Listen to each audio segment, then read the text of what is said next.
제 19장. 여호와께서 모세와 아론에게 말씀하여 이르시되, 여호와께서 명령하시는 법의 율례를 이제 이르노니 이스라엘 자손에게 일러서 온전하여 흠이 없고 아직 멍에 매지 아니한 붉은 암송아지를 내게로 끌어오게 하고, 너는 그것을 제사장 엘라살에게 줄 것이요, 그는 그것을 진영 밖으로 끌어내어서 자기 목전에서 잡게 할 것이며, 제사장 엘라살은 손가락에 그 피를 찍고 그 피를 해막 앞을 향하여 7번 뿌리고 그 암소를 자기 목전에서 불사르게 하되 그 가죽과 고기와 피와 똥을 불사르게 하고, 동시에 제사장은 백향목과 우슬초와 홍색 실을 가져다가 암송아지를 사르는 불 가운데에 던질 것이며, 제사장은 자기 옷을 빨고 물로 몸을 씻은 후에 진영에 들어갈 것이라. 그는 저녁까지 부정하리라. 송아지를 불사른 자도 자기의 옷을 물로 빨고 물로 그 몸을 씻을 것이라. 그도 저녁까지 부정하리라. 이에 정결한 자가 암송아지의 채를 거두어 진영 밖 정한 곳에 둘지니, 이것은 이스라엘 자손 회중을 위하여 간직하였다가 부정을 씻는 물을 위해 간직할지니 그것은 속죄제니라. 암송아지의 채를 거둔 자도 자기 옷을 빨 것이며 저녁까지 부정하리라. 이는 이스라엘 자손과 그 중에 거류하는 외인에게 영원한 율례니라. 샬롬, 반갑습니다. 오늘은 붉은 암송아지로 만든 정결수라는 제목으로 함께 하나님의 말씀 나누겠습니다. 오늘 말씀은 붉은 암송아지를 불에 태워서 재를 만들고 그것으로 정결수를 만드는 방법입니다. 이것은 지금까지 이스라엘의 제사 방법에 들지 않는 것입니다. 이것이 생긴 유래는 다음과 같습니다. 16장과 17장에서 고라 일당의 반역에 대한 하나님의 진노하심이 있었습니다. 모세와 아론을 원망했던 14,700명이나 되는 사람들이 갑자기 죽임을 당했습니다. 그래서 일시적으로 죽은 많은 시체를 처리해야 하는데, 문제는 시체를 만짐으로 인해서 부정하게 된 사람들이었습니다. 본래 제물을 끌고 와서 그 짐승에게 안수한 후에 하나님께 제사를 드려서 정결하게 되는 것입니다. 그런데 한꺼번에 이 많은 사람들을 정결케 하는 것은 불가능한 일이었습니다. 그래서 하나님은 정결하게 하는 물을 만들어서 뿌려 한꺼번에 많은 사람들을 정결하게 하십니다.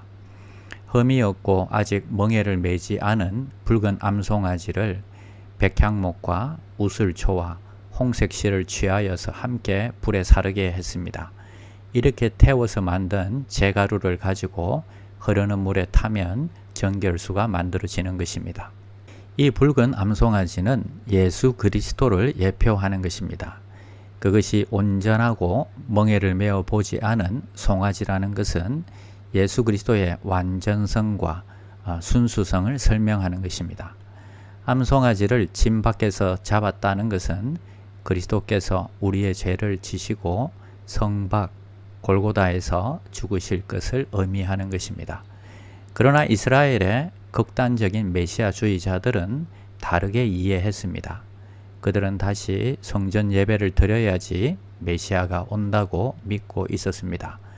그래서 이스라엘에서는 사라진 붉은 암송아지를 찾아다녔습니다.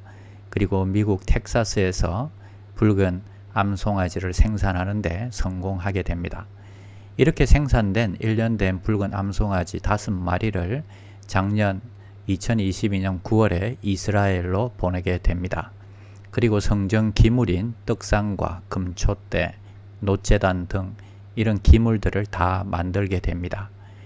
DNA 테스트를 통해서 아론의 후손들도 구별하여서 제사장 훈련을 시키고 있다고 합니다.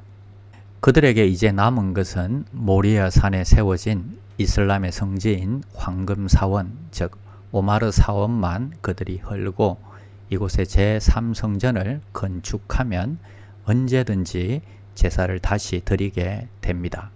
그러면 메시아가 온다고 믿고 있습니다. 그러나 우리는 붉은 암송아지 자체가 죄를 사하는 능력이 있는 것이 아니라 이것이 예수 그리스도를 상징하는 것임을 알고 있습니다. 이제는 정결수를 뿌려서 죄가 용서함을 받는 것이 아니라 요한일서 1장 9절의 말씀처럼 만일 우리가 우리 죄를 자백하면 그는 미쁘시고 의로우사 우리 죄를 사하시며 우리를 모든 불의에서 깨끗하게 하실 것이라고 말씀하셨습니다. 예수 그리스도의 보혈의 은혜를 믿고 회개하는 자가 죄가 용서함 받는 것을 우리는 믿는 것입니다. 이미 우리는 죄를 용서받고 천국에 갈 수 있습니다. 그러나 작은 죄들을 날마다 회개하며 깨끗해짐으로 사단이 틈타지 못하도록 해야 하는 것입니다. 오늘 이 아침에 사제의 은총을 힘입어서 늘 정결하고 거룩한 하나님의 백성들이 다 되시기를 바랍니다. 기도하겠습니다. 하나님 감사합니다. 이스라엘의 죄를 용서하기 위해서 추가적인 정결수를 만드는 방법을 알려주시고 그들의 죄를 용서하기 원하신 주님의 사랑을 다시 한번 깨닫게 됩니다. 우리가 죄에서 넘어질 때마다 사제의 은총을 힘입어서 다시 정결해지고 거룩한 하나님의 백성으로 세워지는 역사가 있게 하여 주시옵소서. 감사를 드리며 예수님의 이름으로 기도드립니다. 아멘. 1. 오심 기도. 하루 5번 마음을 다해 드리는 기도. 나는 죽었습니다. 제가 주인이 아니고 예수님이 저의 주인이십니다. 예수님은 십자가에서 죽으시고 부활하셨습니다. 부활하신 예수님을 가슴으로 만나서 따라가며 간증합니다. 사랑하는 가족과 함께 영광스러운 승리를 노래합니다.